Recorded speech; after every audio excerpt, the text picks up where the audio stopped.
राज्यात पावसाचा जोर वाढलाय। आज अनेक ठिकाणी तुफान पाऊस झालाय। या पावसामुळे नद्यांना पूर आलाय। या पुराचं पाणी अनेक नागरिकांच्या घरात शिरलेलं आहे। परिसरातील रस्त्यांवर गुडघाभर पाणी वाहताना पाहायला मिळालं। या पाण्यात रस्त्यावर उभी असलेली बस अर्धी बुडालेली आहे।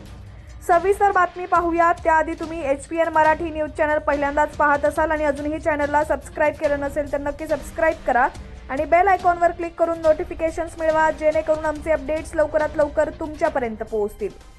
तर यामध्ये तुम्ही पाहू शकता ठाणे जिल्ह्यात सलग 2 दिवस तुफान पाऊस झालाय।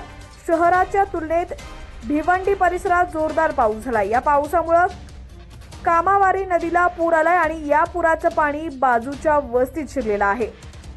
परिसरात घरांमध्ये गुडघाभर पाणी साचल्याचं आपल्याला पाहायला मिळतंय।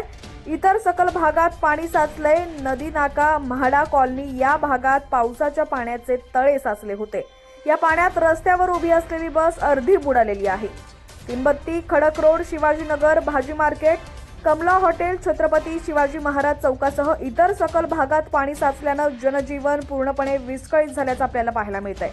पावसाचे अपडेट सर्वात आधी पाहण्यासाठी HPN मराठी न्यूज चॅनलला आत्ता सबस्क्राइब करा आणि बेल आयकॉनवर क्लिक करून नोटिफिकेशन्स मिळवा, जेणेकरून आमचे अपडेट्स लवकरात लवकर तुमच्यापर्यंत पोहोचतील।